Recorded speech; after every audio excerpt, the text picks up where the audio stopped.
Bonjour à toutes, bonjour à tous, bienvenue sur 8 Mont Blanc à l'occasion d'un nouveau journal. Nous sommes le mercredi 26 juin 2024 et tout de suite, voici les titres qui font l'actualité ce soir. En moins de 6 ans, le tiers-lieu prénommé Écrevisse apporte son regard et son expertise à tous ceux qui le souhaitent dans le bassin annécien.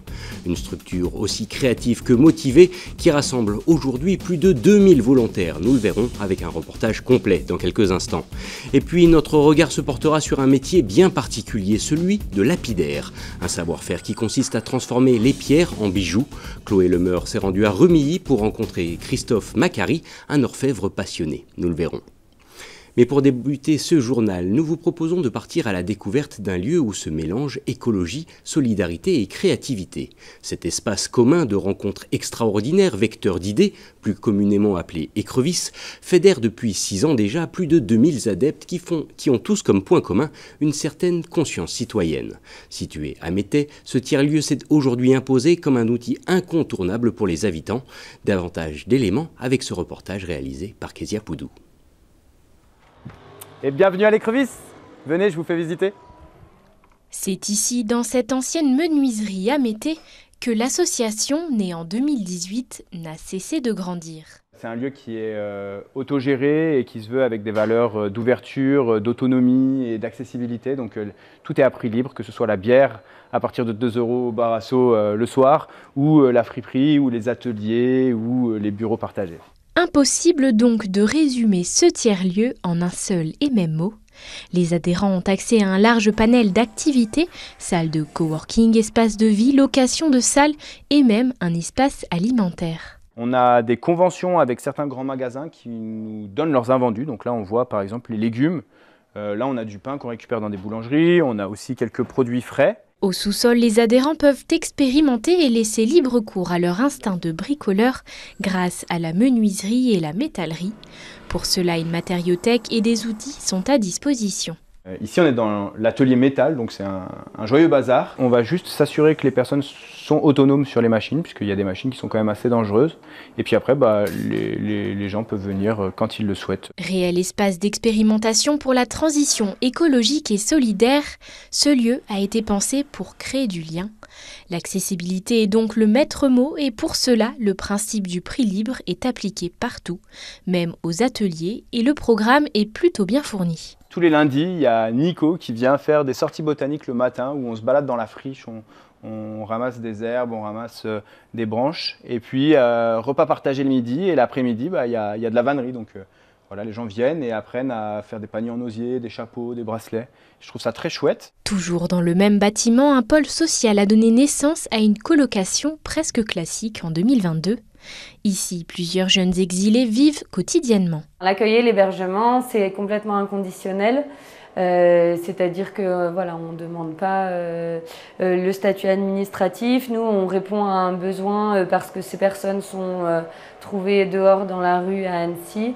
Et donc voilà, on les accueille, on les héberge, on leur offre à manger. Donc là, en ce moment, on lance une grande campagne de financement participatif avec la plateforme des Petites Pierres. Et pour nous permettre de financer une année de plus ici à la colocation, pour payer les charges, le loyer au prorata du mètre carré pour rembourser le prêt, l'alimentation pour les jeunes et des petits extras pour des papiers administratifs. Une chose est sûre, c'est qu'au sein de l'association, les initiatives se multiplient. Après le rachat du bâtiment en 2023, l'heure est désormais à la rénovation et même cette étape est réalisée de façon solidaire avec un chantier participatif où 5 bénévoles sont attendus chaque semaine. Nous allons à présent nous tourner vers un tout autre personnage, mais tout aussi passionné. Christophe Macary est lapidaire dans la commune de Remilly. Amateur de pierres et de cristaux depuis toujours, il a franchi le pas il y a 3 ans, faisant de son hobby son métier. Depuis, il taille et façonne les pierres pour les transformer en véritables parures, des colliers, des boucles d'oreilles et de nombreuses autres créations uniques. Car si l'artisan ne recherche pas la perfection de la pierre comme en joaillerie, il préfère laisser la part belle aux motifs naturels. Chloé Lemeur est allée à sa rencontre, on regarde son reportage. Taille, des formes et des couleurs différentes.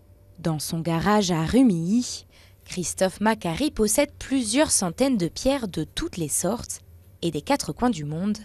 Passionné depuis toujours par ces petits blocs rocheux, il a choisi de se reconvertir en lapidaire depuis 3 ans. et c'est ici qu'il les travaille pour les transformer en bijoux. Mais avant de commencer à les façonner, il faut choisir l'heureux élu du jour, une tâche pas toujours facile. Je travaille toutes les pierres. Toutes ne sont pas égales, il y a des pierres très dures, des pierres très tendres, des pierres avec des cassures, des choses comme ça, comme l'apatite ou la malachite qui sont assez tendres et qui cassent assez facilement.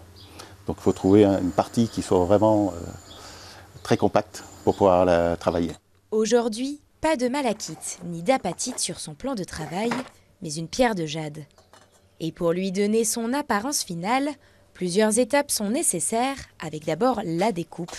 J'ai fait un traçage, là j'imagine un triangle, et je vais désormais la découper et la préformer avec une scie lapidaire. Donc c'est une scie qui a du diamant à l'extérieur, qui permet de découper facilement la pierre, et qui baigne dans l'eau en dessous pour éviter que les matières s'échauffent et que la pierre n'éclate.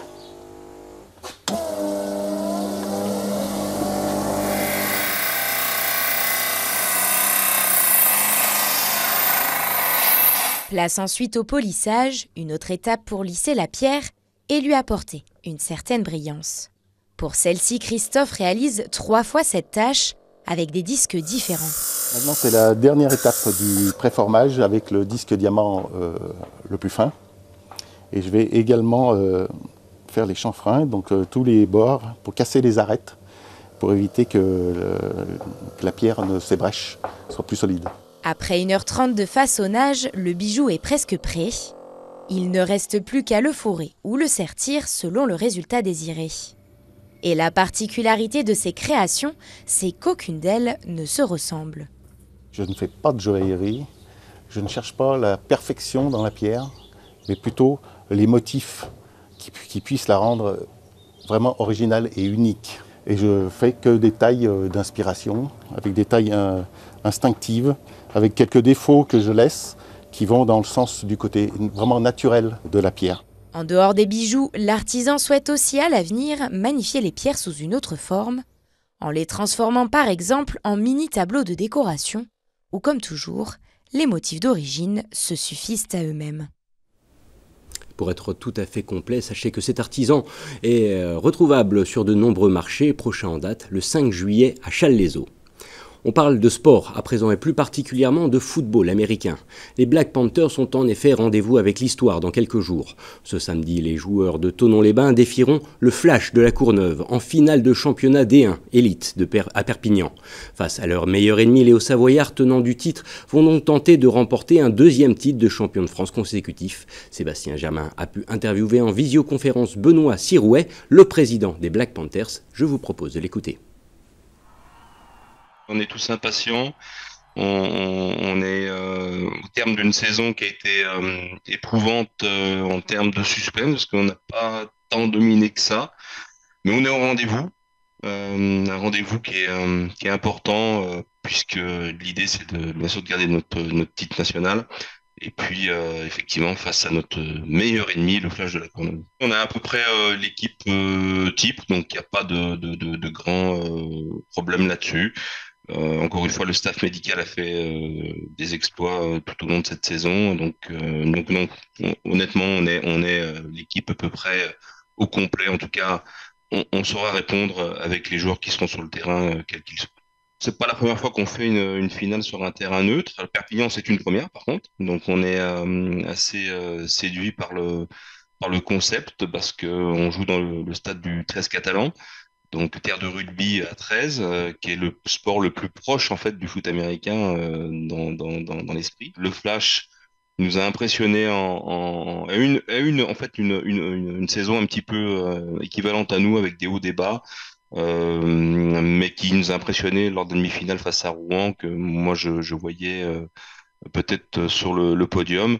Donc ils finissent fort. Ils ont retrouvé quelques individualités qu'ils avaient perdues en cours de saison sur blessure. Donc ils sont aussi, je pense, à peu près au complet. Je vois un match très serré. Ça va jouer au détail.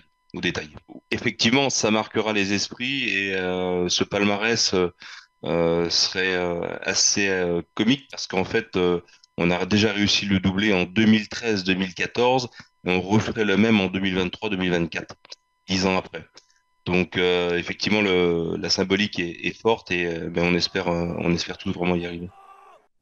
Et voilà ce qui conclut notre page d'actualité quotidienne. Merci de votre intérêt pour l'info sur 8 Mont-Blanc et merci à toute l'équipe. Dans quelques instants, Thierry Paul m'enchaîne avec les dernières nouvelles du temps. Un bulletin météo qui sera suivi par la parole donnée aux candidats de notre territoire. En effet, les élections législatives arrivent et nous vous proposons de découvrir ce soir les candidats des 4e circonscriptions de Savoie et de Haute-Savoie. Pour ce qui est du retour de l'actualité sur 8 Mont-Blanc, il vous faudra patienter jusqu'à demain, jeudi, pour un nouveau journal diffusé à partir de 18h. D'ici là, je vous souhaite une très belle fin de journée avec nos programmes. À bientôt.